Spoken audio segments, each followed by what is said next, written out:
Hello guys, मैं आपका भाई दोस्त educator of economics love Kaushik स्वागत करता हूं आपका संपूर्ण बैच में। जल्दी से सारे बच्चे अपनी अटेंडेंस लगा देंगे लाइव चैट कमेंट सेक्शन में और लिखेंगे प्यार से जय हिंद जय सीए। जल्दी से मेरे दोस्तों, very very very good afternoon everyone. उम्मीद करता हूं सारे बच्चे एकदम जबरदस्त जबराट जिंदाबाद होकर एकदम ओके रिपोर्ट होकर पूरी एनर्जी के साथ क्लास के अंदर आ गए होंगे। वाह वाह वाह वाह वाह वाह, बच्चों की हाजिरी लगनी चाहिए भाई। जय हिंद जय सीए। चलो चलो चलो चलो जल्दी से जो बच्चा क्लास के अंदर आ गया फटाक से थम्स अप भी करता जाए, थम्स अप भी करता जाए। जी हां, क्लास में आ गए हो, मुझे पता लग जाएगा। और बड़ा ही इंपॉर्टेंट चैप्टर चल रहा है यार। 15 नंबर का चैप्टर है, डिटर्मिनेशन ऑफ नेशनल इनकम। इसके अंदर 2 यूनिट्स होती हैं, ठीक है। यूनिट 1 कंप्लीट हो गई है, यूनिट 2 लास्ट क्लास में स्टार्ट करी थी। और जो भी मैंने आपको यूनिट 2 में कराया था वो बहुत कुछ पुराना भी कराया था, जो आपको बेसिक पता होना चाहिए। उतना तुम्हारे मॉड्यूल में दिया नहीं है, मैंने थोड़ा ज्यादा करा दिया, ठीक है। एक बार जब मैं इस यूनिट को खत्म कर दूंगा तब आपको बताऊंगा कि मॉड्यूल से कितना कितना क्या क्या करने की जरूरत है। बस आप मेरे फ्लो के साथ साथ इसको करते चले जाओ, मेरे फ्लो के साथ साथ इसको करते चले जाओ। जैसे जैसे मैं करा रहा हूं वैसे वैसे करते चले जाओ। चलो जी, उम्मीद करता हूं सारे बच्चे एकदम मस्त क्लास के अंदर आ गए हैं। क्या मुझे क्लास स्टार्ट कर देनी चाहिए? Am I audible to all of you? Y Y Y लिख दो एक बार यार, क्लास स्टार्ट कर देता हूं फिर। वाई वाई वाई, वाई का मतलब यस, ठीक है। प्रवेश कुमार बोल रहे हैं सीयूईटी के आंसर की आ गई। हाँ, सीयूईटी के आंसर की आ गई, रिजल्ट भी आ जाएगा कुछ दिनों में, ठीक है मेरे दोस्त। क्लास को चालू करते हैं, सब बच्चों ने बोल दिया है, वेरी गुड, बहुत अच्छे दोस्तों। देखो जी, this is the lecture number 8, I think this is lecture number 8 of chapter number 6। हमने स्टार्ट किया हुआ है the Keynesian theory of determination of national income. कुछ केन्स, जॉन मानियार्ड केन्स के कॉन्सेप्ट्स हैं, वो क्या क्या सोचा करते थे, उन्होंने क्या क्या कॉन्सेप्ट्स दिए हैं, उनकी बातें कर रहे हैं। तो छोटी मोटी बात जो मैंने आपको लास्ट क्लास में बताई थी, आपको अभी तक क्या ध्यान होना चाहिए वो देख लो दोस्तों। अब आईसीआई के मॉड्यूल के हिसाब से पिछली क्लास में मैंने आपको जो भी बताया है, समझ आया हो तो ठीक है, नहीं आया तो बता देता हूं कि क्या ध्यान रखना है। आपको ध्यान रखना है, कंजम्पशन फंक्शन की एक इक्वेशन होती है a प्लस बी वाई, ठीक है जी। और फॉर एग्जाम्पल ऐसे लिखा है कहीं 100 प्लस 0.8 वाई, तो समझ जाना कौन किसकी वैल्यू है। जो ये वैल्यूज होती हैं, ये वाली, ये जो वैल्यू है, ये मार्जिनल प्रोपेंसिटी टू कंज्यूम है। इसका एक और फॉर्मूला होता है delta C upon delta Y. ये जो वैल्यू है ए या फिर 100, इसको बोलते हैं ऑटोनोमस कंजम्पशन। बस इतना ध्यान रख लोगे काम चल जाएगा, ठीक है जी।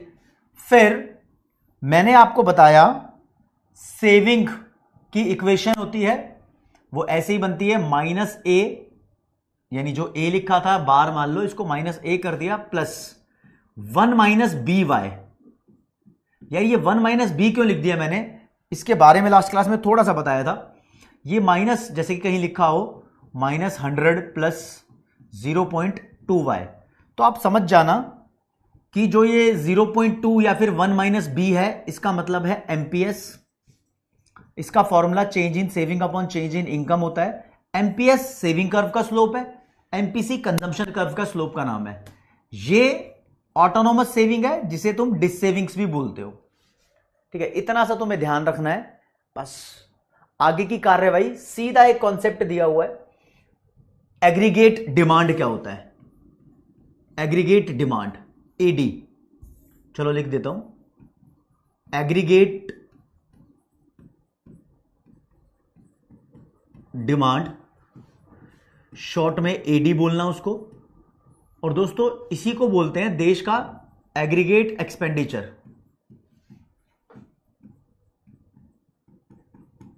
इसको शॉर्ट में एई बोल सकते हो, कोई फर्क नहीं पड़ता, दोनों सेम बात है। अच्छा, इससे पहले एक कंजम्पशन कर्व जो तुम्हें ध्यान होना चाहिए, कंजम्पशन कर्व ऐसा बनता है, कितनी भी बातें हो सिर्फ ये ध्यान होना चाहिए, सेविंग कर्व नेगेटिव साइड से बनता है, इतना ध्यान होना चाहिए बस, ठीक है जी। इतनी बातें। मैं तुम्हें एग्रीगेट डिमांड बताऊंगा दोस्त। एग्रीगेट डिमांड होता क्या है? एक देश में जितने भी बायर्स हैं भाई, जितने भी बायर्स हैं वो एक देश में जितनी भी गुड्स की डिमांड कर रहे हैं, ऑल गुड्स एंड सर्विसेज, उन सब की वैल्यू को बोलते हैं एग्रीगेट डिमांड। एक देश में गुड्स एंड सर्विसेज की टोटल डिमांड को बोलते हैं एग्रीगेट डिमांड। एग्रीगेट का मतलब होता है टोटल। कोई बच्चा बोले एग्रीगेट डिमांड का मतलब क्या मार्केट डिमांड होता है? नहीं स्नेहा, गलत है। मार्केट तो यार छोटी सी चीज हो गई, पता नहीं कितनी मार्केट्स हैं इंडिया में। इंडिया में मान लो 100 रुपए का सामान बनाया गया, लेकिन डिमांड होती है 90 रुपए की, तो 90 रुपया एग्रीगेट डिमांड है, समझे? तो बनाने से कोई मतलब नहीं है। बेसिकली मैं बात कर रहा हूं जितने रुपए का लोग सामान खरीदना चाहते हैं, जितना रुपया लोग खर्च कर सकते हैं, वो खर्चे को बोलते हैं एग्रीगेट डिमांड। कोई पूछे कि एग्रीगेट डिमांड क्या होता है, तो आप प्यार से इसकी वैल्यू को लिख सकते हो, ठीक है? It is sum total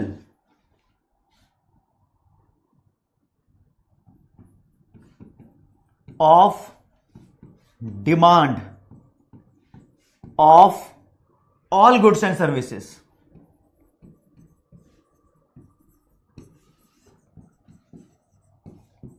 bye all the buyers. ये तो समझाने की डेफिनेशन है, ऐसी डेफिनेशन मॉड्यूल में नहीं लिखी है, लेकिन समझ आनी चाहिए आपको। By all the buyers during a period of time. हर बार इसको हर साल कैलकुलेट किया जाता है। इस साल बताओ इंडिया के अंदर कितनी एग्रीगेट डिमांड थी, समझे? तो एग्रीगेट डिमांड का मतलब एक देश के अंदर जितना भी सामान खरीदा जाता है उसकी वैल्यू, खर्चे की वैल्यू।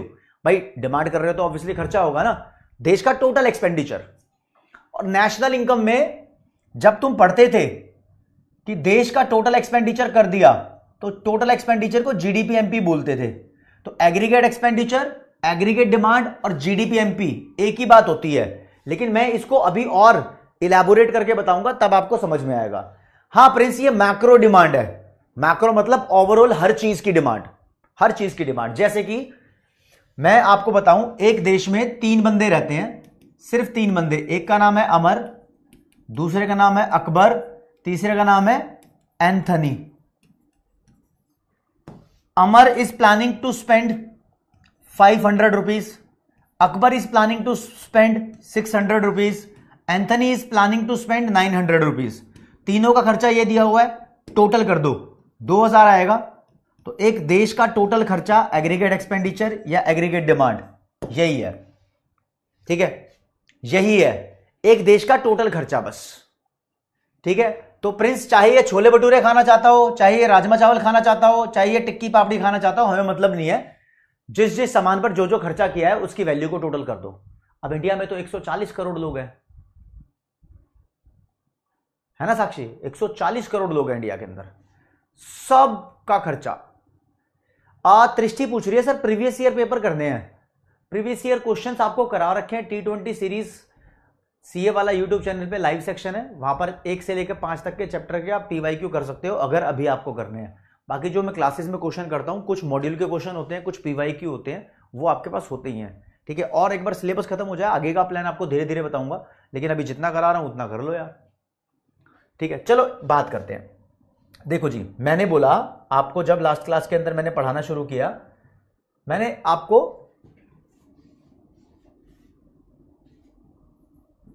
2 सेक्टर इकोनॉमी के बारे में बताया। 2 सेक्टर इकोनॉमी वो इकोनॉमी होती है जिसके अंदर हम हाउस होल्ड और फर्म की स्टडी करते हैं।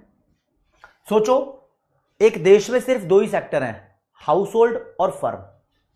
तो यहां पर एग्रीगेट डिमांड कैसे कैलकुलेट की जाएगी?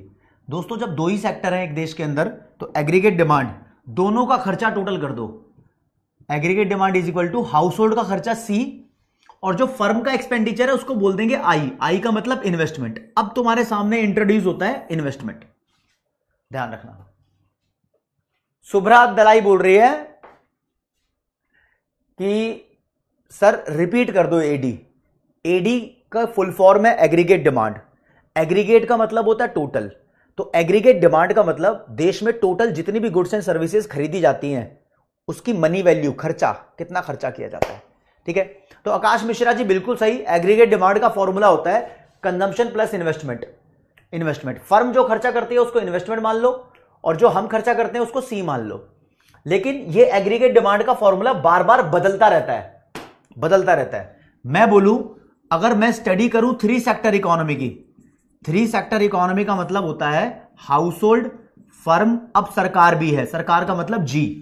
तो यार यहां पर फॉर्मूला बदल जाएगा। एग्रीगेट डिमांड मतलब हाउस होल्ड का खर्चा, इन्वेस्टमेंट का खर्चा, अब सरकारी खर्चा भी आ जाएगा, तो जी भी आ गया। जी का मतलब गवर्नमेंट एक्सपेंडिचर। ठीक है, नितिन सिंह कह रहे सर हेडफोन वाली वाइब ला दो। अभी जब तक ये चैप्टर चलेगा, सीरियस लेवल का चैप्टर है, तब तक कोई ऐसी वाइब नहीं आएगी। ठीक है, संतोष कुमार पूछ रहे हैं सर एग्रीगेट डिमांड बार बार क्यों बदलता है? अरे बार बार तुम कभी कम खर्चा करते हो, कभी ज्यादा करते हो, बार बार बदलेगा। और हां, जब स्टडी कर रहे हैं 2 सेक्टर की, वैसे 2 सेक्टर असलियत में होता नहीं है, लेकिन हम स्टडी कर रहे हैं। 3 सेक्टर भी असलियत में होता नहीं है, असलियत में तो 4 सेक्टर होता है। ठीक है, हां प्रिंस विश्वकर्मा कराएंगे। ठीक है, अगर मैं बात करूं 4 सेक्टर इकोनॉमी की, इसे ओपन इकोनॉमी भी बोलते हैं।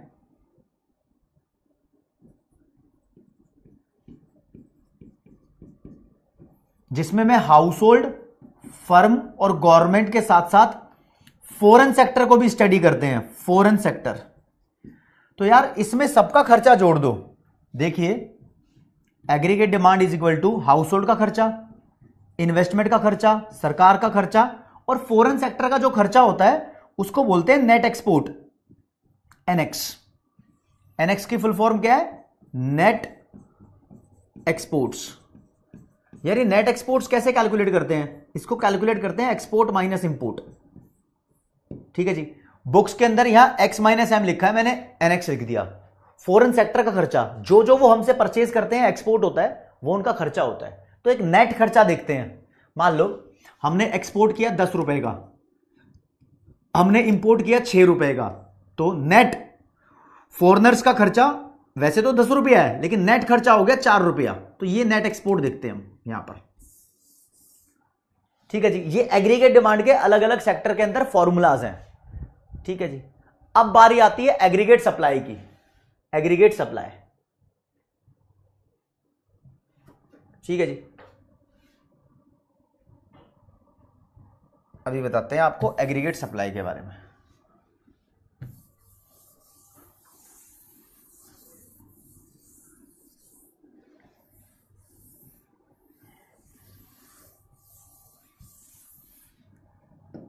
देखो जी,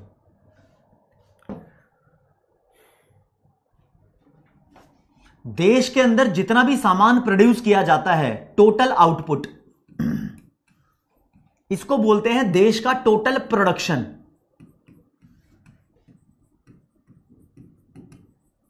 जितनी भी गुड्स एंड सर्विसेज बनाई जाती है देश के अंदर, उसको टोटल आउटपुट बोल लो या बोल दो टोटल प्रोडक्शन, दोनों में से कुछ भी बोल दो। और दोस्तों, इसको ही हम बोलते हैं एग्रीगेट सप्लाई। एग्रीगेट सप्लाई को एएस से डिनोट करते हैं।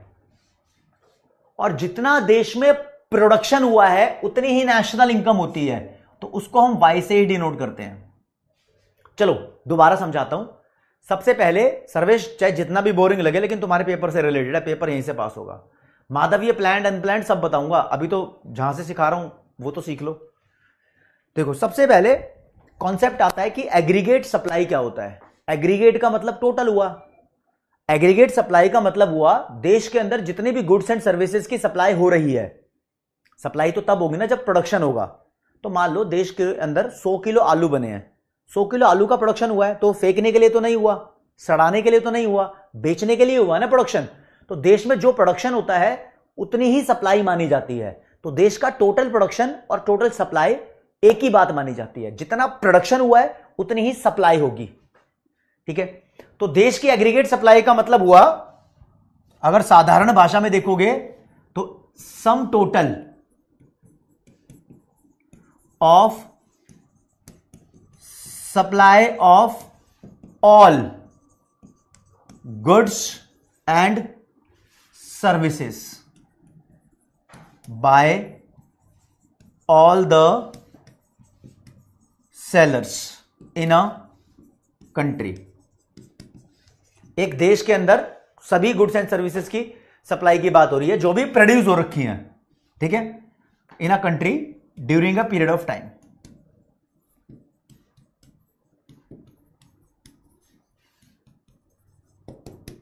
This is the definition. ये मॉड्यूल में नहीं लिखी, बस समझाने के पर्पज से बताई है, ठीक है जी। एग्रीगेट सप्लाई का मतलब समझ में आता है आपको?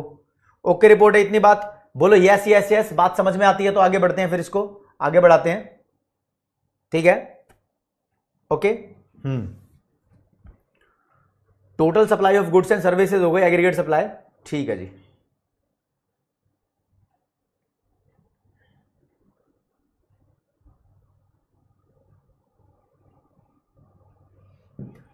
अब एग्रीगेट सप्लाई का फॉर्मूला क्या होता है? देखो जी, जो एग्रीगेट सप्लाई होती है, एग्रीगेट सप्लाई बोलो या वाई बोलो, एक ही बात है। देश की टोटल प्रोडक्शन यानी टोटल आउटपुट यानी टोटल इनकम, उतनी ही प्रोडक्शन की वैल्यू मानी जाती है।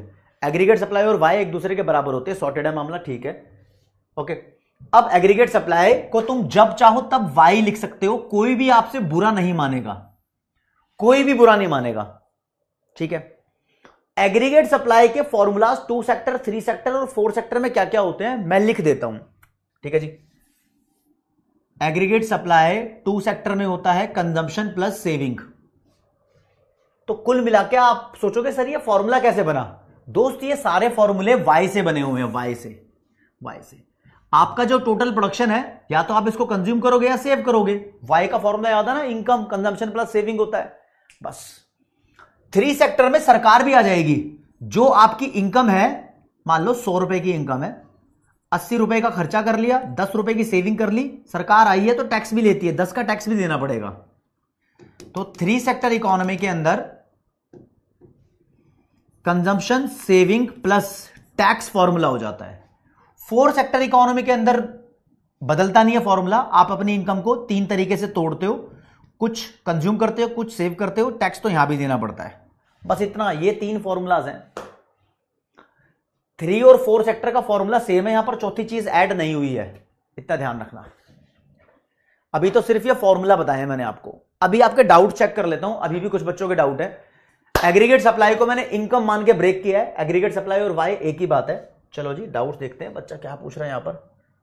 मैंने डायग्राम नहीं बता रहा, अभी डायग्राम नहीं बता रहा, डायग्राम अगली क्लास में बताऊंगा, सारे डायग्राम अगली क्लास में करा दूंगा। सर ये चैप्टर में डाउट नहीं आ रहा, अरे वाह प्रिंस, बहुत बढ़िया। Can we say total production is equal to total supply? Yes Priyanshu बोल सकते हो। AD is equal to income वाली बात समझ नहीं आई, मैंने तो समझा ही नहीं। एडी को इनकम के बराबर मैंने लिखा ही नहीं, अभी तक तो लिखा ही नहीं यार, ठीक है। नीलेश तिवारी प्रैक्टिस करो भाई, ठीक है। शुभम झा चैप्टर खत्म होते बताएंगे, ठीक है। हाँ गजला खान बिल्कुल लेकर आऊंगा।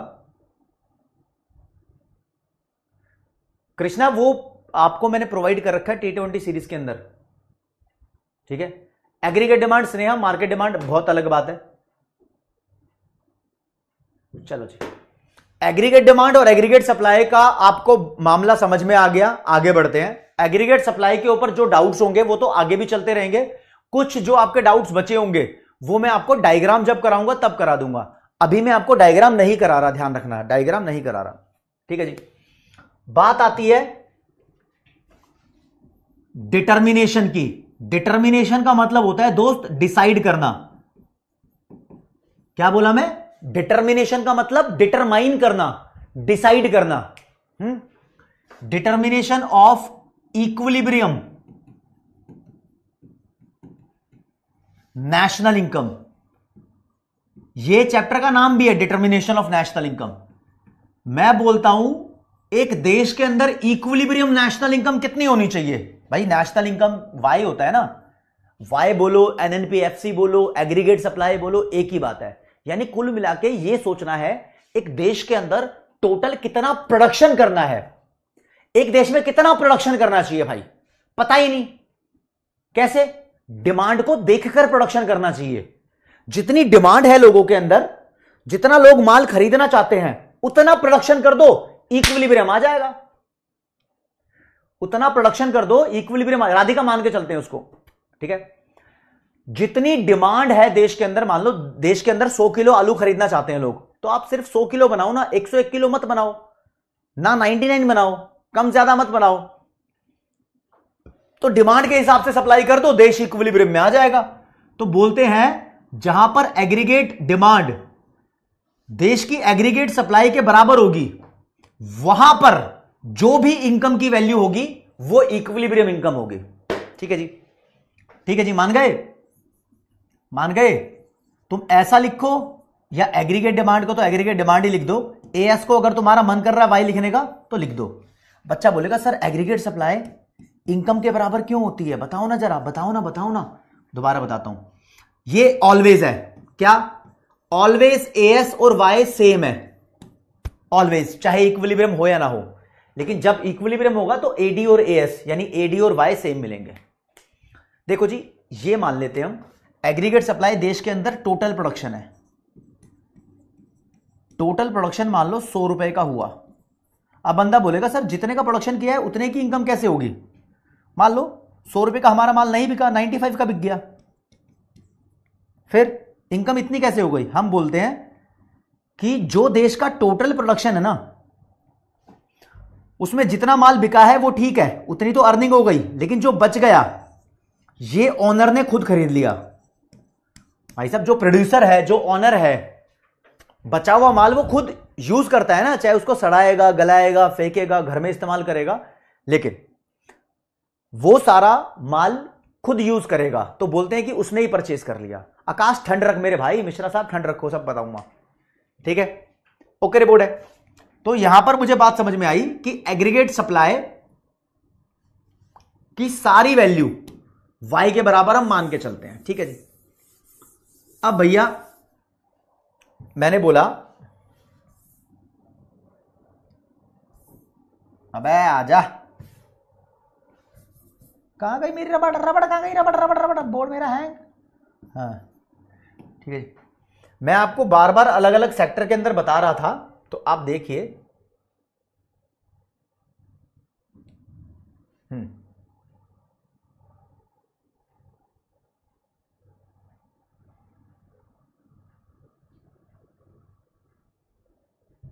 देखो जी,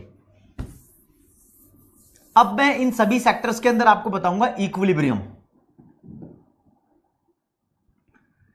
इक्विलिब्रियम इनकम हर एक सेक्टर में वहीं पर डिसाइड होती है जहां पर एग्रीगेट डिमांड एग्रीगेट सप्लाई के बराबर होता है। मैं अब एग्रीगेट सप्लाई को वाई लिखूंगा, वाई लिखने से मेरा काम आसान हो जाता है, मेरे को पूरा फॉर्मूला लिखना नहीं पड़ेगा।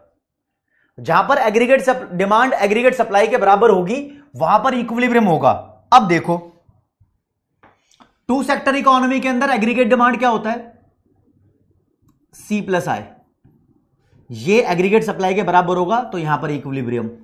थ्री सेक्टर इकोनॉमी के अंदर एग्रीगेट डिमांड क्या होता है, सी प्लस आई प्लस जी, ये अगर वाई के बराबर हो गया तो इक्विलिब्रियम।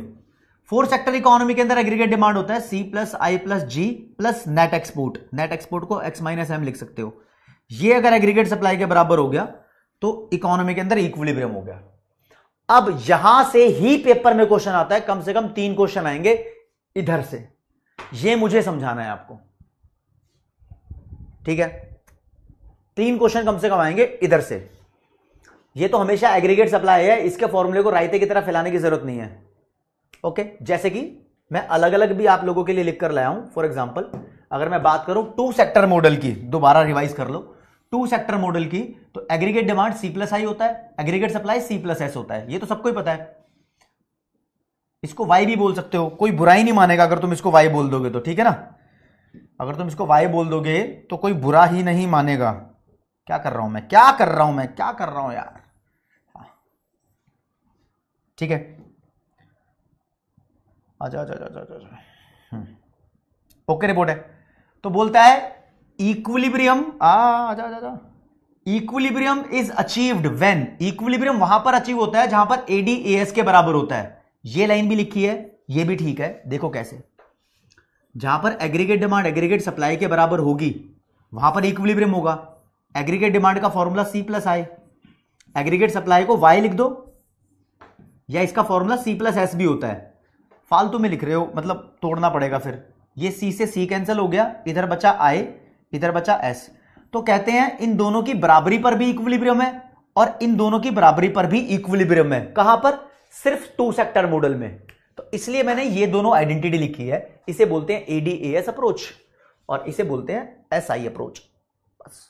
लेकिन जब तुम बात करोगे 3 सेक्टर मॉडल में इक्विलिब्रियम कहां होता है, तो आपको यहां पर बात करनी पड़ेगी मुझसे। मैं क्या कर रहा हूं भाई? हाँ जी, यहां पर आपको बात करनी पड़ेगी मुझसे। देखो जी, 3 सेक्टर मॉडल के अंदर हम स्टडी करते हैं हाउस होल्ड को, बिजनेस को और गवर्नमेंट को। एडी का formula C plus I plus ji, as का formula C plus S plus T. Equilibrium वहां आता है जहां एडी और एएस बराबर होते हैं। एडी एएस लिखो या एडी वाई लिखो, कोई फर्क नहीं पड़ रहा, ठीक है जी। और आप देखोगे, चलो एडी और एएस की बराबरी पर इक्विलिब्रियम आ रहा है। एडी का फॉर्मूला क्या है यहां पर? C प्लस आई प्लस जी, क्योंकि 3 सेक्टर हो गए। एएस का फॉर्मूला क्या होना चाहिए? C plus S plus T. T यानी टैक्स, तुम्हारी इनकम 3 टुकड़ों में बटेगी यहां पर। अब देखो, पहले की तरह C से C काट दो तो I प्लस जी आ गया ना, इधर बचा, इधर S प्लस टी। तो ध्यान रखना, जब मैं बात करूं 3 सेक्टर की तो ये तो इक्विलिब्रियम है ही है, लेकिन ये भी हो गया। देखो 2 सेक्टर में I is equal to S पे भी आ रहा है इक्विलिब्रियम, 3 सेक्टर में I plus G is equal to S plus T पे भी आ रहा है इक्विलिब्रियम। इसके न्यूमेरिकल कराऊंगा, ठीक है।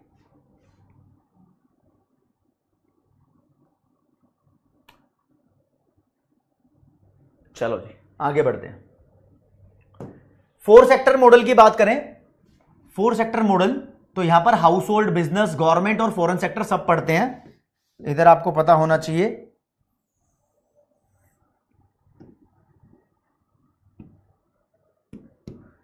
एग्रीगेट डिमांड का फॉर्मूला होता है CIG और नेट एक्सपोर्ट। एएस का वही C plus S plus T. जब एग्रीगेट डिमांड एग्रीगेट सप्लाई के बराबर होगा तो इक्विलिब्रियम में। एग्रीगेट डिमांड का फॉर्मूला CIG मैं लिख देता हूं X माइनस एम, ठीक है जी। और एग्रीगेट सप्लाई का formula C plus S plus T, ठीक है जी। इधर काटा पीटी करो, C से C गया, ये क्या बचा? IGX, I plus G plus X, ये M माइनस का था, उधर ले जाके प्लस कर दो, S plus T plus M। 3-3 करने थे दोनों साइड, इसलिए कर दिए। तो 4 सेक्टर में भी इक्विलिब्रियम यही है और ये सिचुएशन है। तो यहां पर लिखा है, यहां पर इक्विलिब्रियम ADAS और ये 3 और ये 3 की बराबरी पे होता है। ये सिर्फ इक्वेशन डिराइव हो रही है, ठीक है, ठीक है। अभी अगर समझ नहीं आ रहा है तो कोई बात नहीं, क्योंकि मैं न्यूमेरिकल जब कराऊंगा तो एक एक करके एक एक सेक्टर को डिटेल में करते हैं। ये 2, 3, 4 ये 3 सेक्टर मैंने बताए हैं, राइट। एक बार दोबारा आपको रिवाइज करा देता हूं ताकि आपको मस्त मक्खन मलाई की तरह कॉन्सेप्ट हो जाए दोस्त। सबसे पहले देखो, इकोनॉमी के अंदर इक्विलिब्रियम कहां आता है? इक्विलिब्रियम वहां आता है जहां AD is equal to AS हो। एएस को तुम वाई भी लिख सकते हो, कोई बात नहीं, ठीक है जी। जब बात करें 2 सेक्टर इकोनॉमी की तो equilibrium AD is equal to AS पे आएगा, ठीक है। एडी को तुम C प्लस आई लिख सकते हो, एएस को तुम C प्लस एस लिख सकते हो, ठीक है जी। C से इस वाले C से इस वाले C को हटा दो, I is equal to S पे भी इक्विलिब्रियम आ जाएगा। तो 2 सेक्टर इकोनॉमी के अंदर इक्विलिब्रियम के 2 चांस बनते हैं, एक ये वाला और दूसरा ये वाला। चलो जी आ जाओ अगले पे। This is 3 sector.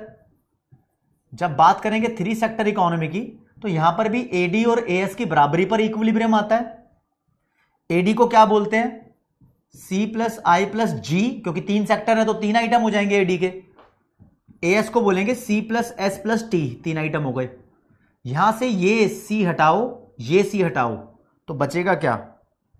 IG, I plus G, S plus T. तो जब बात करेंगे 3 सेक्टर इकोनॉमी की तो यहां पर इक्विलिब्रियम के 2 चांस बनेंगे, पहला ये वाला, दूसरा ये वाला, ठीक है, जो दूसरे वाला है सिर्फ थ्योरी के लिए है, इसके ऊपर इतना न्यूमेरिकल नहीं है। एडीएएस की फुल फॉर्म कृष्णा शिंदे को बताओ जरा। एडी की फुल फॉर्म एग्रीगेट डिमांड और एएस की फुल फॉर्म एग्रीगेट सप्लाई। ठीक है, 12th की तरह थोड़े से वर्ड्स यूज नहीं किए गए हैं, यहां पर नहीं किए गए हैं तो मैं भी नहीं कर रहा। ठीक है, हाँ निशांत डोगरा टेंशन मत लो, मॉड्यूल की लैंग्वेज टफ हो सकती है लेकिन क्वेश्चन यहीं से आने जहां से मैं कराऊंगा। फिर आते हैं जी 4 सेक्टर इकोनॉमी में। यहां पर भी इक्विलिब्रियम एडी और एएस की बराबरी पे ही होता है, लेकिन एडी का फॉर्मूला यहां C plus I plus G plus X minus M हो जाता है। एएस का फॉर्मूले को मैं C plus S plus T लिख देता हूं। इधर से सी और इधर से सी गया तो इधर ये रह गया आई जी एक्स माइनस एम, इधर रह गया एस प्लस टी। ये बेचारा इधर मुझे माइनस का दिख रहा है, यहां प्लस कर देते हैं। आई जी एक्स इन तीनों को रखो प्लस एस प्लस टी, ये माइनस का एम था, इसको प्लस कर दो, यहां पर ले आओ। तो यहां पर 4 सेक्टर में 2 चांस बनते हैं इक्विलिब्रियम के, ये वाला और ये वाला। लेकिन ये तो थ्योरेटिकल ऐसे करना है, जब जब न्यूमेरिकल क्वेश्चन आएगा तब तब मैं इक्विलिब्रियम के लिए ऐसे लिखा करूंगा, जहां पर एग्रीगेट डिमांड y के बराबर होगा वहां इक्विलिब्रियम होगा। बस एग्रीगेट डिमांड, जिस भी सेक्टर की एग्रीगेट डिमांड होगी उस सेक्टर का फॉर्मूला लग जाएगा। सबसे पहले 2 सेक्टर की बात करेंगे और y का मतलब एग्रीगेट सप्लाई होता ही है।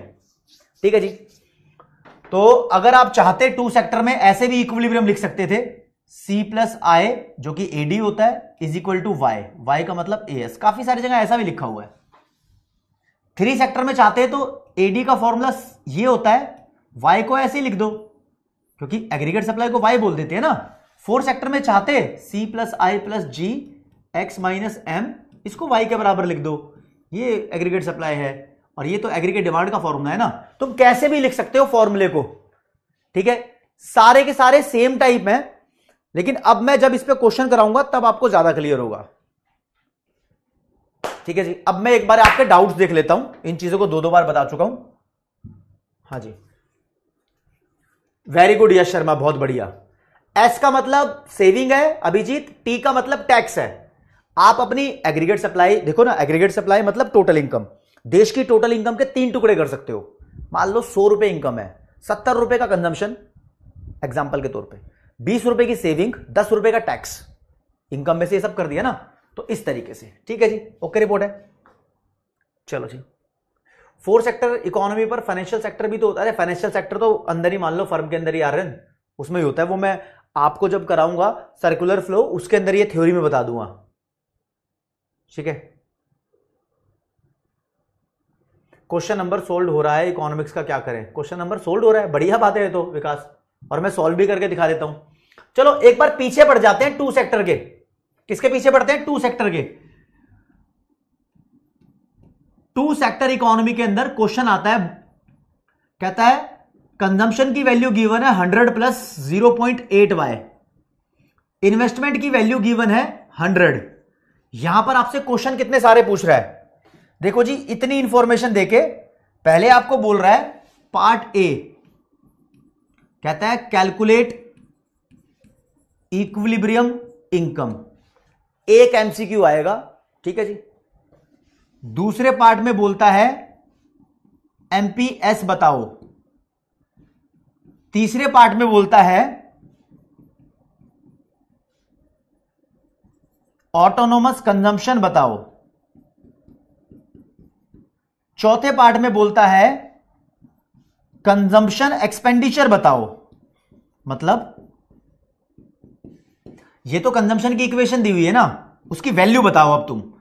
पांचवें पार्ट में बोलता है सेविंग बताओ, मतलब सेविंग की वैल्यू बताओ। इतने सारे क्वेश्चन इतनी सी वैल्यू से आपसे पूछ लिए, तो ये तो क्वेश्चन है, आपको सॉल्यूशन कैसे करना है वो बता रहा हूं बाबू। मॉड्यूल में कहीं पर भी इतना सा छोटे क्वेश्चन के इतने सारे पार्ट बना के नहीं लिखे हुए हैं, लेकिन ट्रस्ट में आपके पेपर के अंदर ऐसे क्वेश्चन आ जाता है, समझे। तो एक एक करके बात करते हैं, मॉड्यूल देखने की जरूरत ही नहीं है क्योंकि ये क्वेश्चन कैसे सॉल्व करने मैं सिखा रहा हूं।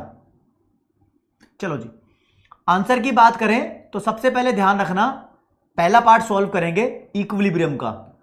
बोलेंगे जब जब इकोनॉमी के अंदर इक्विलिब्रियम होता है तो न्यूमेरिकल के लिए आप यूज करना एग्रीगेट डिमांड। एग्रीगेट सप्लाई के बराबर होता है, और एग्रीगेट डिमांड को तुम C प्लस आई लिख देना। इससे न्यूमेरिकल सॉल्व होगा। होते होंगे फॉर्मूले बहुत सारे, लेकिन न्यूमेरिकल सिर्फ इससे सॉल्व होता है। इक्विलिब्रियम पे ये सिचुएशन होती है। अब जो जो क्वेश्चन में गिवन है वो पुट करते हुए चलो, पुट करते हुए चलो। जैसे कि मान लो C की वैल्यू, आपको ये पूरी इक्वेशन गिवन है, तो C की जगह पूरी इक्वेशन 100 प्लस 0.8y। I की जगह क्या गिवन है? 100। भाई साहब I की जगह ऐसे भी लिखा होता ना 100 प्लस 0.2y, तो जितना भी लिखा है I उतना मैं यहां लिखता। क्वेश्चन भी सॉल्व कराऊंगा, मॉड्यूल में दिया हुआ जब I की इक्वेशन दी हुई है। इक्वेशन दी है, इक्वेशन लिखो, नॉर्मल वैल्यू दी है, नॉर्मल वैल्यू लिखो। कितनी वैल्यू दी है जी? 100 इज इक्वल टू वाई। ऐसे बात हो गया, हो गई। अब बस कुछ नहीं है, इक्विलिब्रियम इनकम की वैल्यू पूछी है तो वाई की वैल्यू निकाल के उसको बता दो। कैसे निकालेंगे भैया? 100 और 100 200, ये 0.8y, ये नॉर्मल y है, ये 0.8y यहां जाके माइनस हो जाएगा। अब देखो जी, एक y में से 0.8y गए तो 0.2y बचता है, इज इक्वल टू ये 200 है। y की वैल्यू आ जाएगी, 0.2 को नीचे ले जाओ, कैलकुलेटर का इस्तेमाल करोगे 1000 वैल्यू आएगी। तो पार्ट 1 सॉल्व हो गया, आपको 1 नंबर मिल जाएगा इसका। ठीक है, पार्ट 2 पे आ जाओ, बी पार्ट पे। जो कंजम्पशन फंक्शन में ये वैल्यू लिखी होती है इसको एमपीसी बोलते हैं। पेपर में पूछा है एमपीएस, तो आप बोलना एमपीसी प्लस एमपीएस 1 होता है, और आपने एमपीएस पूछा है तो ये 1 माइनस एमपीसी हो जाएगा, और एमपीसी की वैल्यू 0.8 गिवन है, तो 0.2 वैल्यू हो जाएगी एमपीएस की। एक और पार्ट सॉल्व हो गया, 2 नंबर हो गए। चलो जी, पार्ट सी पे क्या पूछा है? Autonomous consumption. सी पार्ट पे इसने सी बार यानी ऑटोनोमस कंजम्पशन की वैल्यू पूछी है, तो जो भी ये लिखा है ना 100, यही होता है सीधा, देखते ही पता लग गया। बच्चों को कॉन्सेप्ट पता होगा तो वो बता सकते हैं, अदरवाइज नहीं बता पाएंगे।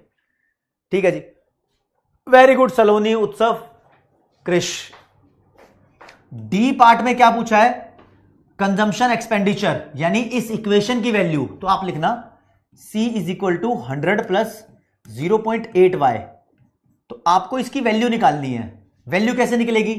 y का जो आंसर आया था ना वो पुट कर दो, 100 प्लस 0.8, और y की वैल्यू जो है वो रंग बदल के लिखते हैं। कितनी थी वैल्यू? कहां गया? 1000। y की जगह 1000 पुट कर दिया। ठीक है जी, आप जब दिमाग लगाओगे तो ये 800 और 100 900 हो जाएगा। ई पार्ट में देखते हैं क्या पूछा है। ई पार्ट में पूछी है सेविंग, तो आपको पता है ना नॉर्मल कंजम्पशन प्लस सेविंग क्या होता है? इनकम के बराबर। सेविंग निकालनी है तो इनकम में से कंजम्पशन माइनस कर दो। इनकम आई थी 1000, कंजम्पशन आया था 900, आंसर कितना आ गया? 100। 5 क्वेश्चन पूछे जा सकते हैं। अगर वो तुमसे सिर्फ सेविंग पूछता तो देख रहे हो, तुम्हें इनकम भी निकालनी पड़ती, कंजम्पशन भी निकालना पड़ता, मामला लंबा हो जाता। लेकिन ऐसी गलती नहीं करेगा वो, क्योंकि आपको 120 मिनट में 100 क्वेश्चन सॉल्व करने के लिए बोलता है। हाँ, खुशबू गुप्ता, सेविंग की वैल्यू 100 आई है, 1000 लिखी है आपने बाबू। वेरी गुड गुरविंदर सिंह, बहुत बढ़िया। अभी कुछ क्वेश्चन करते हैं इसके बेसिस पे, तब पता चलेगा कि हमें कुछ सॉल्व करना आया है या हम हवाई फायर कर रहे हैं। ठीक है, कुछ सॉल्व करना आया है या नहीं आया, या हम हवाई फायर कर रहे हैं। ले जी, एक टुच्चा सा क्वेश्चन यहां पर पूछ लिया, ये लो, मॉड्यूल का है ये। Suppose consumption of an economy is given by C is equal to this, consumption की वैल्यू लिखी है, एंड इन्वेस्टमेंट गिवन है ये। कहता है what will be equilibrium level of national income.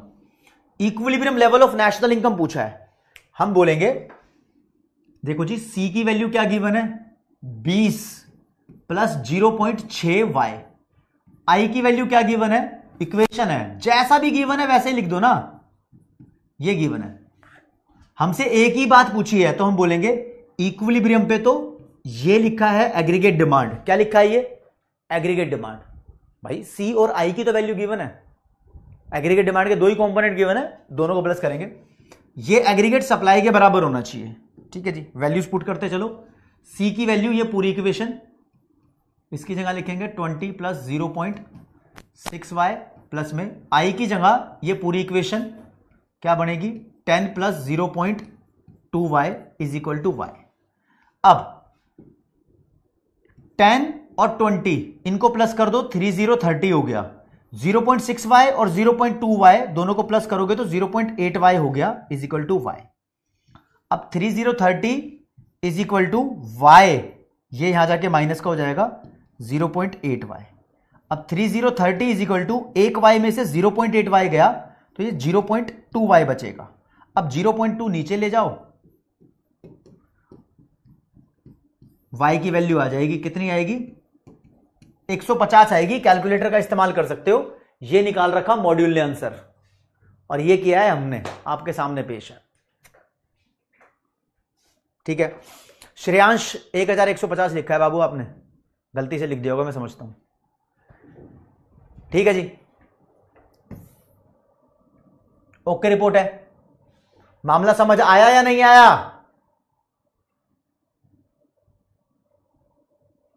आ गया।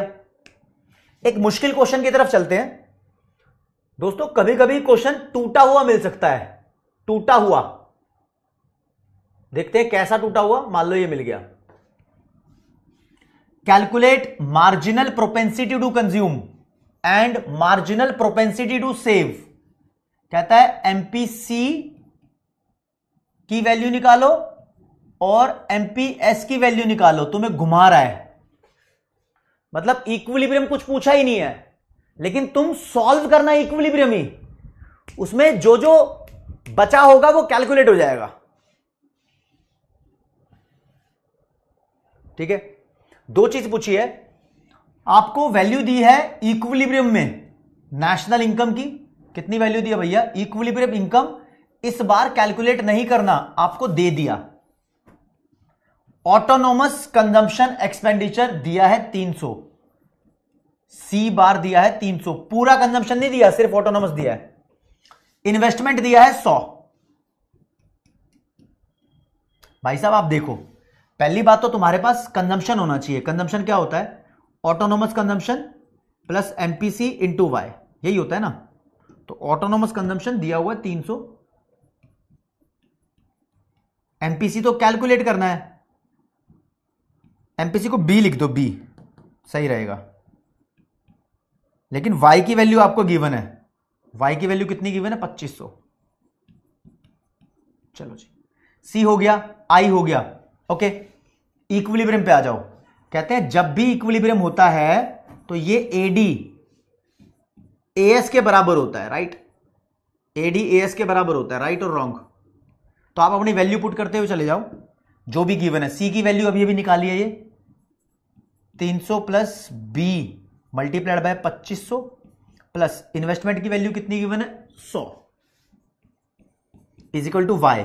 वाई तो निकालना ही नहीं, इस बार दिया हुआ है 2500।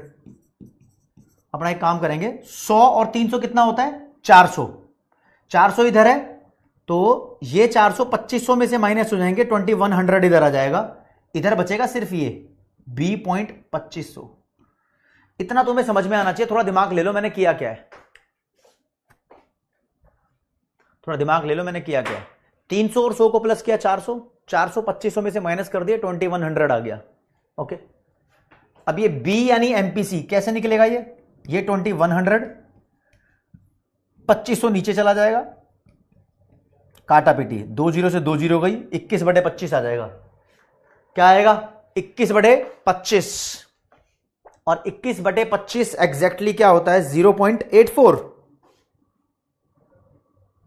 हाँ जी, 0.84 एमपीसी की वैल्यू आ गई। एमपीसी 0.84। तो एमपीएस कितना हो जाएगा? इसने एमपीएस भी पूछा है, तो एमपीएस होता है 1 माइनस एमपीसी। तो 1 माइनस 0.84 कितना हुआ? 0.16। तो एमपीएस की वैल्यू आ गई 0.16। ये फाइनल आंसर है। कभी कभी ऐसे भी उल्लू बना सकता है। हाँ गुरविंदर, इजी अब लगने लगेगा। अभी और क्वेश्चन कराऊंगा तो इजी लगने लगेगा। ये मॉड्यूल में इसका सॉल्यूशन दिया हुआ, आप इस हिसाब से भी देख सकते हो। एक क्वेश्चन और करते हैं, तब मजा आएगा। क्वेश्चन पे क्वेश्चन सॉल्व करेंगे, मजे तभी आएंगे, एवं ही नहीं आएंगे। जब तक सॉल्यूशन नहीं करेंगे तब तक मजा नहीं आएगा। इस बार इस क्वेश्चन को थोड़ा चश्मा पहन के सॉल्व करेंगे, ठीक है? 2 सेक्टर के ही क्वेश्चन करा रहा हूं बस मैं। आ गया नीलेश अग्रवाल, बहुत बढ़िया। आदम में अरविंद कह रहा है सर लेवल लेके आओ, यही लेवल है भाई, इसी लेवल के पेपर में क्वेश्चन आ रखे थे, अभी तो और मुश्किल भी आएंगे लेकिन एग्जाम में इसी लेवल के आते हैं।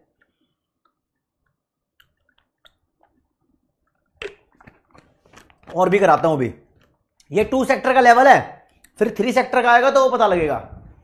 कह रहा है, पहले ही कह रहा है डर गया तुमसे, सीए फाउंडेशन के स्टूडेंट्स को देखकर डर गया और बोल रहा है इकोनॉमी इक्विलिब्रियम में है। कहता है पहले ही इक्विलिब्रियम में है। तो कैलकुलेट कर दो नेशनल इनकम। कुछ इंफॉर्मेशन गिवन है, ऑटोनोमस कंजम्पशन 100 दिया हुआ है, यानी सी बार की वैल्यू 100 दी है, पूरा कंजम्पशन नहीं दिया, ऑटोनोमस दिया हुआ है। Marginal propensity to save MPS 0.2 given है, चलाक लौंडे एमपीसी निकाल देंगे 1 माइनस 0.2 यानी 0.8 ऐसे निकाल देंगे, और इन्वेस्टमेंट एक्सपेंडिचर 200 है। तो आप पहले बोलो भैया मेरे को सी चाहिए, सी होता है autonomous consumption plus MPC into Y, ये कंजम्पशन की इक्वेशन बनाई है। पेपर में ऐसा भी आ सकता था भैया, इतनी इंफॉर्मेशन देके पूछता कंजम्पशन की सही इक्वेशन कौन सी है, ये रही इक्वेशन सही, और आपको ऐसी 4 इक्वेशन दे देता। ठीक है, ओके। आई कितना गिवन है, आई का मतलब इन्वेस्टमेंट है, वो नहीं है आई पापा डंडा मारते हैं बोलते हैं आई, वो वाला आई नहीं है। ठीक है, आई है, आई कहां है, आई है 200।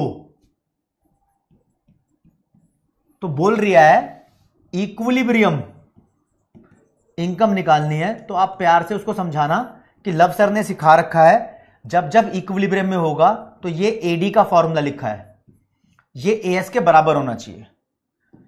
ठीक है जी, तो सी की जो जो इक्वेशन गिवन है पूरी लिख दो, 100 प्लस पूरी लिखो, पूरी सब्जी मत लिखना, पूरी पूरी लिखना। इन्वेस्टमेंट कितना है 200 इज इक्वल टू वाई। अब ये 200 और 100 कितना हुआ 300, ये y में से 0.8 y माइनस हो जाएंगे तो 0.2 y जाएगा। अब मैं थोड़ा फास्ट हो गया हूं, 0.8 y वहां जाके माइनस हो जाएंगे। ठीक है, और y की वैल्यू आ जाएगी, आप कैलकुलेटर कर लेना, 300 बटे 0.2 1500। ये तो क्वेश्चन में पूछा था, इसके अलावा बहुत सारी चीजें पूछ सकता है, वो बहुत सारी चीजें पूछ सकता है राजे। इजी लग रहा है, बढ़िया लग रहा है, खुशी मिल रही है, चलो बहुत बढ़िया। ठीक है जी, ठीक है जी, ठीक है। ये ऐसे मॉड्यूल में इसका आंसर निकाल रखा है, ये आप लोगों के लिए। ठीक है मेरे दोस्त, अब मॉड्यूल के अंदर बहुत बाद में जाओगे तो कुछ कॉन्सेप्ट गिवन है, धीरे धीरे मैं बताऊंगा आपको। आओ जी आओ जी आओ जी, यहां से देखो जी, एक वर्ड है एक्स एंटे, एक गाना है साउथ इंडिया का, आ अंटे अमलापुरम, आ अंटे आहापुरम, ऐसा है ना, वो गाने की बात नहीं कर रहा, ये आ अंटे नहीं है, ये एक्स एंटे है। ठीक है, क्या है, ऐसे ही क्वेश्चन आएंगे एग्जाम में। हाँ, एक्स एंटे, एक्स एंटे का मतलब होता है प्लान्ड। कोई भी चीज आप प्लान कर रहे हो उसे बोलते हैं एक्स एंटे, प्लान करते हैं फ्यूचर के लिए, इसको हम एक्सपेक्टेड भी बोलते हैं, इसको हम डिजायर्ड भी बोलते हैं, इसको हम इंटेंडेड भी बोलते हैं। ये तो इंग्लिश के वर्ड्स हैं, इंटेंडेड। ठीक है, बात समझ में आई? ओके जी, चलो इंग्लिश के वर्ड से मैं तो ऐसे समझा रहा हूं, मैं कह रहा हूं अभी देश के अंदर एक्चुअल डिमांड, एक्चुअल एडी 100 रुपया है, लेकिन उम्मीद की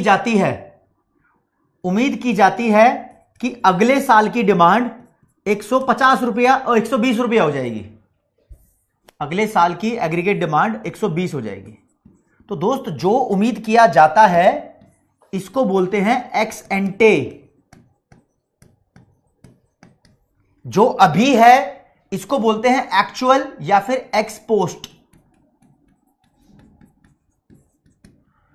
दो वर्ड है, एक्स पोस्ट का मतलब क्या हुआ अभी, अनप्लैंड, अनप्लैंड वर्ड ऐसे यूज कर दिया, अनप्लैंड का मतलब है कि अभी की value.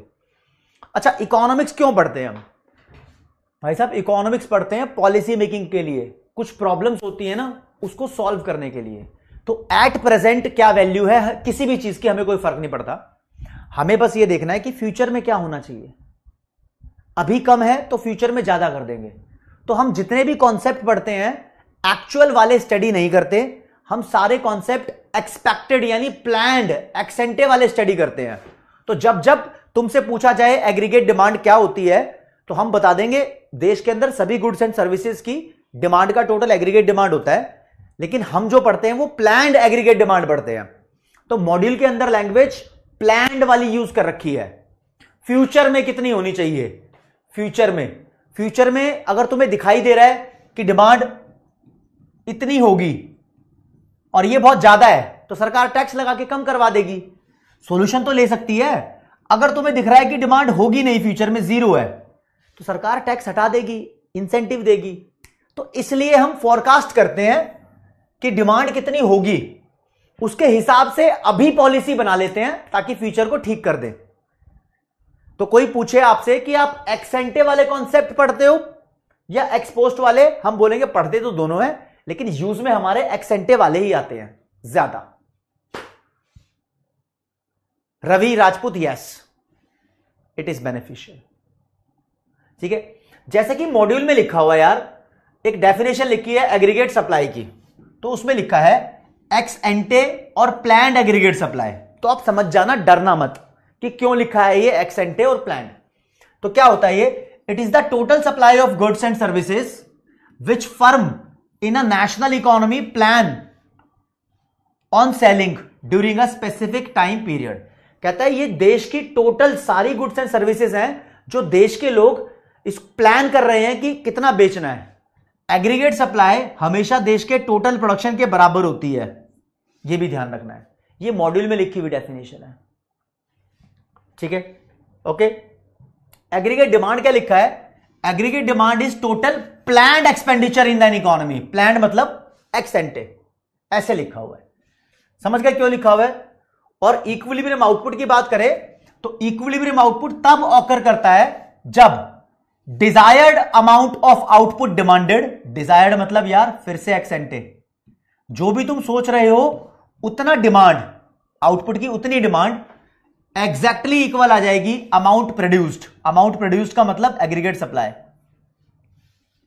Aggregate demand aggregate supply की इक्वल आ जाएगी, उसकी बात कर रहे हैं यहां पर। वो बात पल्ले पड़ रही है। अब मॉड्यूल की लैंग्वेज उठाकर ले आया हूं मैं,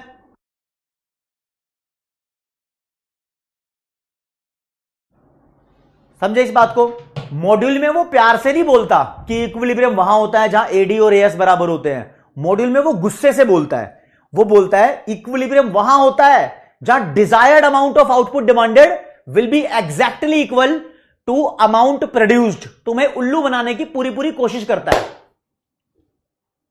आदम में अरविंद बोल रहा है, सर प्लीज एक बार बता देना कि 12th से कौन सा टॉपिक डिफरेंट है। अरे भाई 12th की लैंग्वेज पूरी डिफरेंट कर रखी है यहां पर, इसको यहीं जैसा पढ़ा रहा हूं वैसा पढ़ो।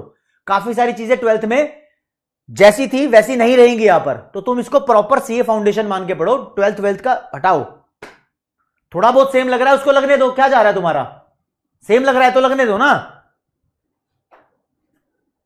ठीक है। चलो जी, इतनी बात समझ में आई। अब इसने दो वर्ड यूज किए हुए हैं, एक वर्ड यूज किया है लीकेज, एक वर्ड यूज किया है इंजेक्शन।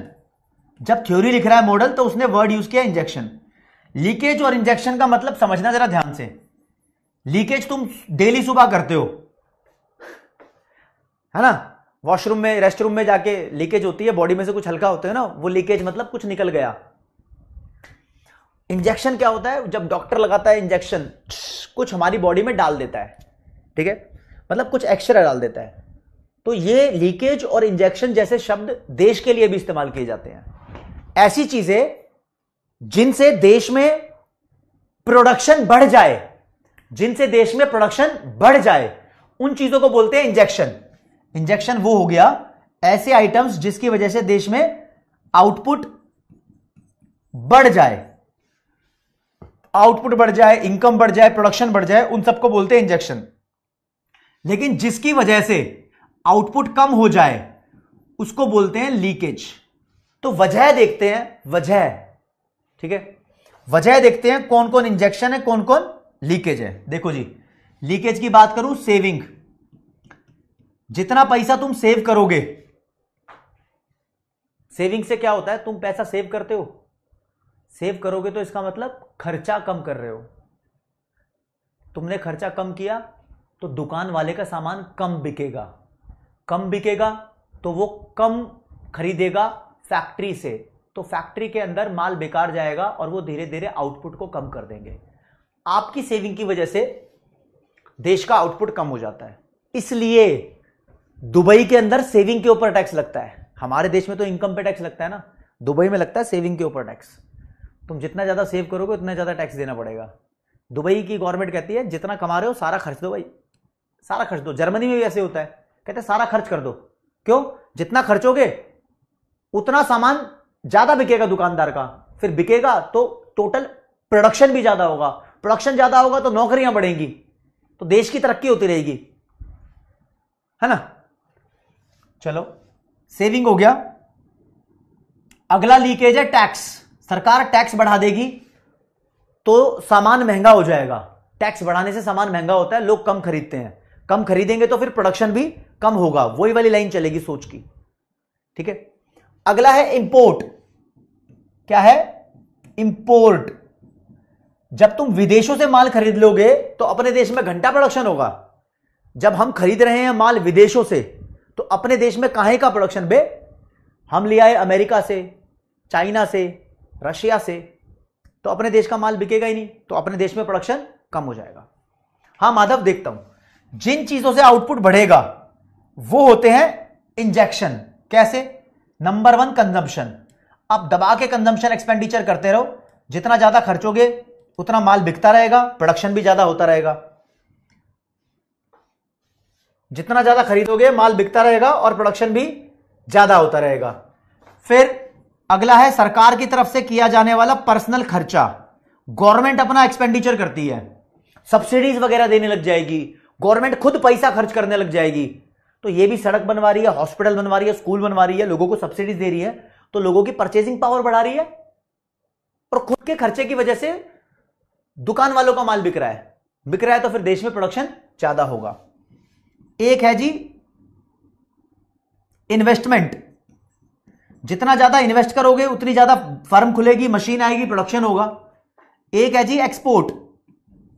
एक्सपोर्ट का मतलब जानते हो? जितना तुम विदेशों को माल बेचोगे उतना देश के अंदर लगेगा कि हां हमारा माल बिक रहा है, ओवर प्रोडक्शन करने की जरूरत है। तो खर्चों से तो प्रोडक्शन बढ़ता है, जितना खर्चोगे उतना ज्यादा इंसेंटिव मिलेगा बनाने वाले को, वो ज्यादा प्रोडक्शन करता रहेगा। अच्छा, तुम पूछ रहे हो सर ये लीकेज और इंजेक्शन, ये दो कॉन्सेप्ट बनाए क्यों? देखो जी, बनाए सिर्फ तुम्हारा सिलेबस बढ़ाने के लिए। देखो भैया, बात करते हैं लीकेज और इंजेक्शन के बारे में। लीकेज और इंजेक्शन का टॉपिक है। लीकेज का मतलब क्या होता है? It is refer to outflow of income from the circular flow of model. ये तो मॉड्यूल में लिखा है। मॉड्यूल कहता है जिस जिस चीज की वजह से हमारे देश से इनकम बाहर चली जाती है, तुम्हें समझना है जिस जिस चीज की वजह से हमारे देश की इनकम कम हो जाती है। आउटफ्लो का मतलब यही है कि घट रही है, जा रही है, ठीक है, या देश का आउटपुट कम हो जाता है, उसको बोलते हैं इनकम, उसको बोलते हैं लीकेज। तो लीकेज के एग्जांपल 2 सेक्टर के अंदर सिर्फ सेविंग होता है, 3 सेक्टर के अंदर सेविंग और टैक्स दोनों होते हैं, 4 सेक्टर के अंदर सेविंग, टैक्स और इंपोर्ट तीनों होते हैं। ये एग्जांपल है, इसको मैं भी और रिलेट करूंगा। इंजेक्शन क्या होते हैं? जिससे हमारी इनकम बढ़े, देश का आउटपुट बढ़े, कुछ इनफ्लो हो जाए, ठीक है। 2 सेक्टर के अंदर इन्वेस्टमेंट, 3 सेक्टर में इन्वेस्टमेंट और गवर्नमेंट एक्सपेंडिचर, और 4 सेक्टर में इन्वेस्टमेंट, गवर्नमेंट एक्सपेंडिचर और एक एक्सपोर्ट आता है, यहां पर ये लिखा है एक्सपोर्ट, ठीक है। ये हो गए। अब देखिए,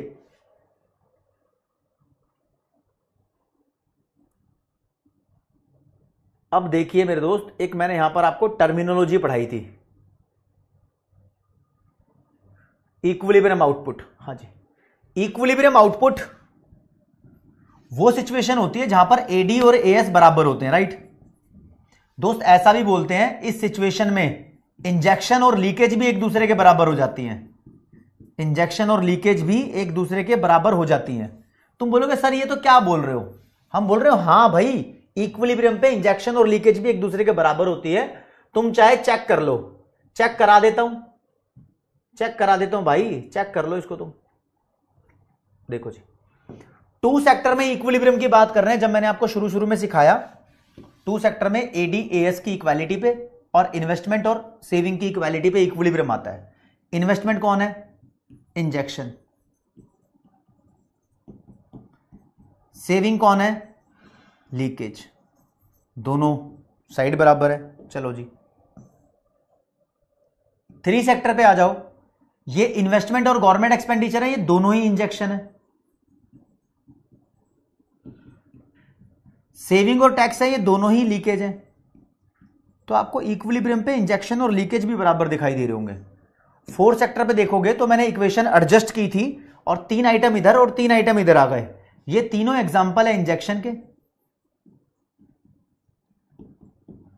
और ये तीनों है लीकेज के।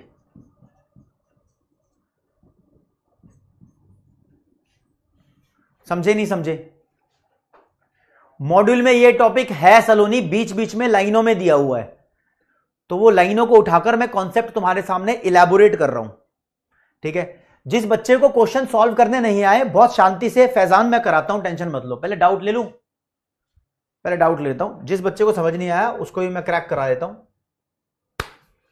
सर लीकेज में तो एक्सपोर्ट भी आएंगे। नहीं नहीं प्रिंस, एक्सपोर्ट आएंगे इंजेक्शन में। देखो, एक्सपोर्ट का मतलब तुम अपने देश से बाहर माल बेच रहे हो। सेल है एक तरीके की एक्सपोर्ट। जितना बेचोगे उतना देश में प्रोडक्शन ज्यादा करोगे। तुम्हें दिख रहा है कि बिक रहा है, बिक रहा है तो तुम प्रोडक्शन ज्यादा करोगे, तो इसकी वजह से हमारा प्रोडक्शन बढ़ेगा, हमारे देश में पैसा आएगा। एक्सपोर्ट करने से मनी रिसीव होगी ना, तो इनफ्लो ऑफ इनकम होगा। जितना एक्सपोर्ट करोगे उतनी इनकम इंक्रीज होगी देश की। ठीक है, प्रकाश पूछ रहा है सर ये कैसे पता चलेगा कि इंडिविजुअल बंदा कितना एक्सपेंडिचर करता है, सेल करने की क्या प्लानिंग कर रहा है? ये प्रकाश तरीके होते हैं, ये सर्वे किए जाते हैं, उसके हिसाब से पता चलता है। लोगों का देखा जाता है कि सबकी इनकम इतनी है तो उसका कितना परसेंट वो खर्च करते हैं, उसके हिसाब से आइडिया लगाते हैं, उसके इंडेक्स नंबर होते हैं।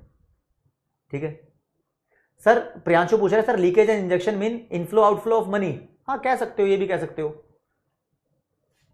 ठीक है, उत्सव बोल रहा है सर टैक्स लीकेज का एग्जांपल कैसे है? बाबा टैक्स लगाने से सामान महंगा होता है, तुम कम खरीदोगे तो देश का प्रोडक्शन भी कम हो जाएगा, इसलिए टैक्स लीकेज है। लेकिन बुक की लैंग्वेज देखोगे तो लीकेज वो चीज है जिससे इनकम का आउटफ्लो होता है। तो टैक्स लगाने से तुम्हारी इनकम का आउटफ्लो हो जाएगा, तुम्हारी इनकम चली जाएगी किसी और के पास। ठीक है, ओके। आईसीआई ग्रेस मार्क्स नहीं देती भाई, सानिया पढ़ाई करो। सर ये क्लास नहीं, आपसे यकीन है बहुत। सर आज तक मॉड्यूल नहीं खोला। गुकू अहमद भाई मॉड्यूल भी खोल लो, उसके क्वेश्चन भी सॉल्व कर लो भाई। सर क्लास 12th वाली है थोड़ी थोड़ी। हाँ ऋषभ थोड़ी थोड़ी है, अब देखने को मिला होगा कि थोड़ी थोड़ी नहीं भी है। ठीक है सर, इजी लग रहा है टू सेक्टर के क्वेश्चंस, बहुत बढ़िया। सर वाई को नेशनल इनकम क्यों कहते हैं? देश का टोटल प्रोडक्शन के बराबर टोटल इनकम होती है, तो वही नेशनल इनकम है। सर आपका, अरे मानस गोयल सबको पता है, लव कोशिक लिख के तो देखो एक बारी। कोमल कुमार, उसको स्कैन करके पीडीएफ बना के अपलोड करना पड़ता है।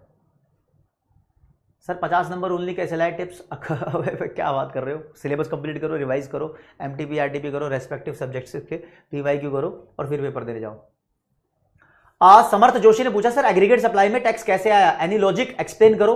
चलो जी, मैं इस चीज को एक्सप्लेन कर देता हूं। ठीक है समर्थ जोशी, तुम्हारे क्वेश्चन का जवाब देता हूं मैं। सर 4 सेक्टर में एक्सपोर्ट माइनस इंपोर्ट को एनएक्स लिख सकते हैं? जी हाँ लिख सकते हो आदित्य, बिल्कुल लिख सकते हो। हाँ जूही सिंह, बिल्कुल बना सकते हो। Sir Alpan Chakraborty, please help me during doubt session, I can not send my doubts through the Google drive, even I save the PDF. अरे यहां डाउट भेजो भाई, मैं हूं मेरी जान, तुम यहां डाउट क्यों नहीं भेजते? ठीक है, डाउट इंजन पे डाउट भेजो। हाँ निहारिका बोल सकती हो, कोई दिक्कत नहीं है। हाँ आस्था, ये भी सही है। अमित अभी नहीं। वेरी गुड प्रिंस विश्वकर्मा, बहुत बढ़िया। ठीक है सर क्या हो गया आपको? कुछ क्लास से बड़े मुरझाए से हो रोनित। अच्छा शिवम भाई बताया तो कहां पर है पीवाईक्यू? अब उसकी पीडीएफ बना के दूं, तुम थोड़ी सी मेहनत भी कर लो यार। जो भी दिया नहीं हो पा रहा आप मुझसे पूछो। कोमल टाइम तो निकालना पड़ेगा। ठीक है भवानी सर शंकर, लीकेज वो चीज जिससे देश की नेशनल इनकम कम हो जाए और इंजेक्शन वो चीज जिससे देश की नेशनल इनकम बढ़ जाए। और लैंग्वेज में रिपीट कर देता हूं, ठीक है। हाउ टू इंक्रीज स्पीड, आप प्रैक्टिस पे प्रैक्टिस करो, धीरे धीरे स्पीड इंक्रीज होगी। वेबसाइट पे नहीं मिलेंगे कन्हैया। चलो जी, लेट मी टेल, एक बच्चे ने क्वेश्चन पूछा है भाई, उसके बारे में कुछ बातें बता दूं आपको। चलो जी, बच्चे ने क्वेश्चन पूछा, सर ये बताओ कि ये लिखा है एग्रीगेट सप्लाई, मान लो देश के अंदर 100 रुपए की इनकम है, इसको 80 रुपए खर्चे के तौर पर इस्तेमाल कर लो और 20 रुपए की सेव कर लो। तो इसलिए मैं इनकम को खर्चा यानी कंजम्पशन प्लस सेविंग भी लिख सकता हूं 2 सेक्टर में। लेकिन जब बात की जाए दोस्त 3 सेक्टर में, तो मैं बोलता हूं देखो जी, थोड़ी सी इनकम खर्च होती है, थोड़ी सी सेव होती है, थोड़ा बहुत टैक्स भी देना पड़ता है, थोड़ा बहुत राज्य टैक्स भी देना पड़ता है। तो इसलिए मैं टैक्स भी इनकम के ही टुकड़ों में डाल देता हूं। इनकम को ब्रेक कर रहा हूं मैं 3 टुकड़ों में राज्य, वो देखो ऐसे मैंने तोड़ा, ऐसे मैंने एग्रीगेट सप्लाई के अंदर टैक्स को डाला, ठीक है। एक बार और क्वेश्चन सॉल्व करते हैं यार, बच्चों का थोड़ा दिल खुश होना चाहिए। जिस बच्चे को समझ नहीं आया वो प्लीज देख लो, वो प्लीज देख लो सॉल्व कैसे करना है। दोस्त क्वेश्चन आएगा, कंजम्पशन की इक्वेशन लिखी होगी, मान लो 50 प्लस 0.75y, ये लिखी ही होगी, ये लिखी ही होगी। और क्या लिखा होगा, इन्वेस्टमेंट लिखी होगी, मान लो लिखी है 50। आपसे पूछेगा इक्विलिब्रियम इनकम की वैल्यू निकाल दो, बस इतनी बात। मेन क्वेश्चन यही है आज का। तो आपने क्या करना है, आप अपने आंसर में लिखोगे कि जब इक्विलिब्रियम होता है तो ये C प्लस आए यानी AD, क्योंकि 2 ही आइटम गिवन है ना, AD इस AS के बराबर होता है। ये AD है, ये AS है, बस इतना लिखना है और इक्वेशन की वैल्यूज पुट कर देनी है। C की वैल्यू जो भी लिखी हुई है वो इसके नीचे लिखो, पूरी इक्वेशन लिख दो, 50 प्लस 0.75y प्लस इन्वेस्टमेंट की वैल्यू कितनी दी हुई है 50। भाई साहब वैल्यू दी हो तो वैल्यू लिख दो, इक्वेशन दी हो तो इक्वेशन लिख दो, इज इक्वल टू y का y नोट कर लो। अब कैलकुलेशन कैसे करनी है भैया, ये 50 और ये 50 दोनों को जोड़ देंगे, इधर मैं ऐसे लिखूंगा 50 plus plus is equal to ये y लिखा है माइनस 0.75y, ऐसे 50 और 50 100 हो गए। अब मैं बिल्कुल स्लो करके दिखा रहा हूं, ये y में से 0.75 माइनस कर दो तो 0.25y आएगा। जिसको नहीं आता वो देखो कैसे करते हैं। मैं ये y है ना कॉमन ले लेता हूं, इसकी जगह 1 बचेगा, माइनस यहां से तो y चला गया तो 0.75 बचेगा। अब ये 100 है, y कॉमन है, एक में से 0.75 गया तो 0.25 आएगा, कैलकुलेटर भी यूज कर सकते हो। y की वैल्यू निकालनी है, ये नीचे चला जाएगा। आगे बढ़ते हैं, 100 अपॉन 0.25 इज इक्वल टू 5। अब देखोगे कैलकुलेशन करके, कैलकुलेटर निकाल के, तो आंसर 400 आएगा। ऐसे सॉल्व करना है। किसी को अगर कैलकुलेशन में थोड़ा लग भी रहा था तो उसको क्रैक करके मैंने बता दिया, सॉर्टेड है मामला। ओके ठीक है, अगली क्लास में भी ऐसे ही क्वेश्चन कराऊंगा मैं, अगली क्लास में भी ऐसे ही क्वेश्चन कराऊंगा। थोड़ा जो कॉन्सेप्ट वीक है वो कवर अप हो जाएगा। अगली क्लास में दोस्तों आपको इन्वेस्टमेंट मल्टीप्लायर कराऊंगा,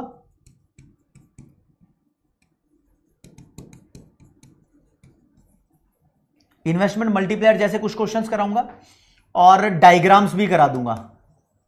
जो डायग्राम्स बचे हुए हैं ना वो डायग्राम भी करा दूंगा, लेकिन जितनी मैंने प्रैक्टिस कराई है आप उतनी कर लो बस आज, ठीक है। अगली क्लास में बताऊंगा मॉड्यूल से कैसे पढ़ना है, आज की क्लास में नहीं, ठीक है जी। ये बताऊंगा अगली क्लास से कि मॉड्यूल से कैसे पढ़ना है। अभी जो मैंने मॉड्यूल में कराया है बस उन क्वेश्चंस को ही करते रहो यार, तुम उन क्वेश्चंस को ही करते रहो बस।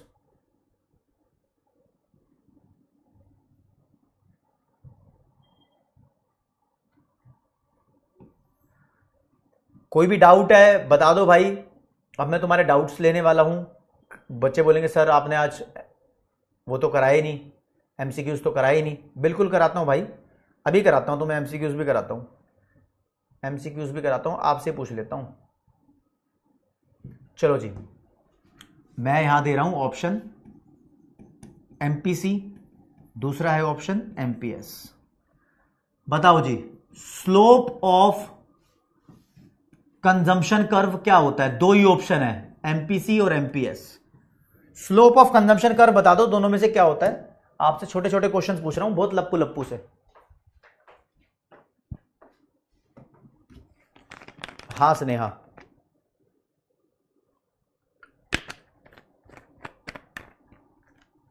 सिमरन मेहरा बताऊंगा, खत्म तो करने दो इसको। 4 लेक्चर और रह गए हैं इसके, तब खत्म हो जाएगा।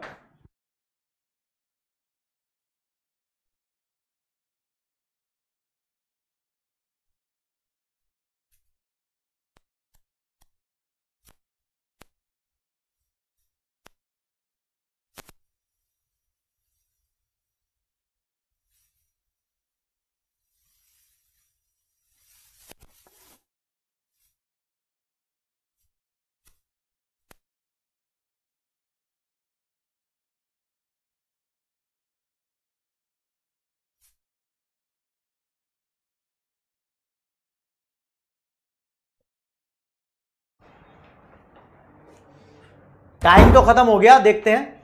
कंजम्पशन कर्व का स्लोप है राज्य एमपीसी, ये नाम है इसका, ठीक है। देख लेते हैं कितने बच्चों ने सही दिया। ज्यादातर बच्चे सही हैं, करण, मदारा, क्रिश, फैजान, ठीक है जी। एक और क्वेश्चन आपसे पूछते हैं।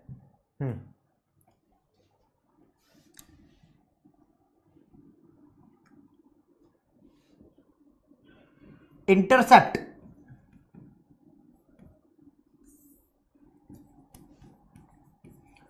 ऑप्शन है ऑटोनोमस कंजम्पशन यानी सी बार,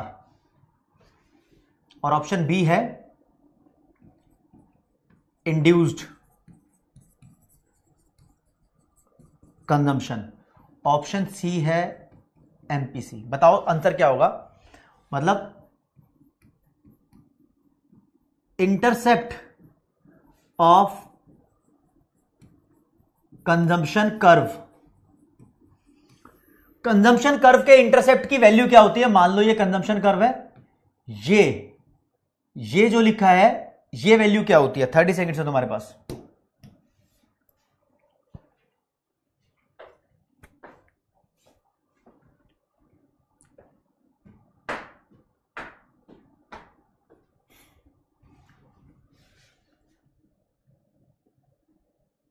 लक्ष्मी, नीलेश, अमित गुप्ता, यश शर्मा, पंडित अमन तिवारी, श्वेताक्षी कुमारी, सूरज मिश्रा, खुशप्रीत सिंह, चंदू भाई, यश शर्मा, अदम्या, सलोनी, सिवाय, माधव, नीलेश, प्राची, पीयूष, अब्दुल्ला, मुनव्वर, कोहेल, ली, कोमल पाटिल, नवरीत, पायल, मान्या, निहारिका, सुमन, नेहू, तहुरा, लक्ष्य, शिवानी रावत, वेरी गुड, पलक, जयेश। चलो जी दोस्त, ये ऑटोनोमस कंजम्पशन होता है यहां पर, ऑटोनोमस कंजम्पशन, ए वाला इज द राइट। पुराने चावल चेक कर रहा हूं, उबले नहीं उबले अभी तक। करण, अल्पन चक्रवर्ती, लवेश, दिव्यांश। चलो जी बहुत ही बढ़िया। एक क्वेश्चन का और मुझे जवाब दो, प्यारा सा। कंजम्पशन की वैल्यू 120, इनकम की वैल्यू 240, ठीक है? नहीं है 240, इनकम की वैल्यू भी 120, ठीक है? मुझे बताना आंसर क्या है, किसकी वैल्यू का? एपीएस की वैल्यू कितनी है? एपीएस की वैल्यू बताओ भैया, 30 सेकंड है तुम्हारे पास। एपीएस की वैल्यू बताना जरा कितनी है? एपीएस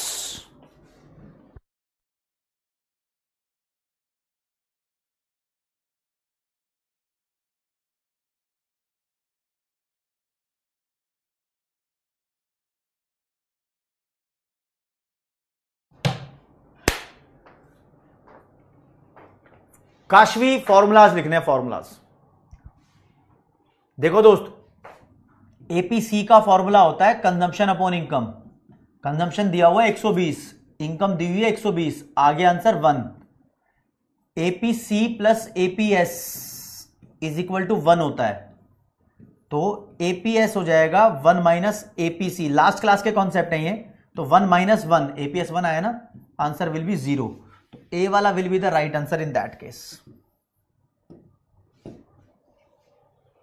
गुलशन, लवेश, करण, चंदू, मान्या, कृष, पीयूष, सलोनी, तालिब, भवानी शंकर। ठीक है दोस्तों, मैंने जैसे कि लास्ट क्लास में बताया था कि जैसे जैसे क्लासेस बीतती जाएंगी और नॉलेज होती जाएंगी, जो आपके डाउट्स है धीरे धीरे सॉल्व होते जाएंगे। दोस्त आज की क्लास में मैं आपको इतना ही कराऊंगा। एक बार आज का लीडर बोर्ड बच्चों को दिखा देता हूं। नंबर 1 पे करण रहे हैं, फिर गुलशन, पीयूष, मान्या, लवेश, कपिल, सलोनी, अक्षत, दिव्यांश, तन्मय, रुशिल, मित्तल नहीं दिखाई दे रहे और पृथ्वीराज नहीं दिखाई दे रहे। क्या चक्कर है, मामला कहां है? ठीक है, तो कोई बात नहीं। आज की क्लास में मेरे दोस्त इतना ही। जय हिंद, जय भारत, नमस्कार, धन्यवाद। जो चीजें रह गई हैं class by class cover up होती रहेंगी, डोंट वरी।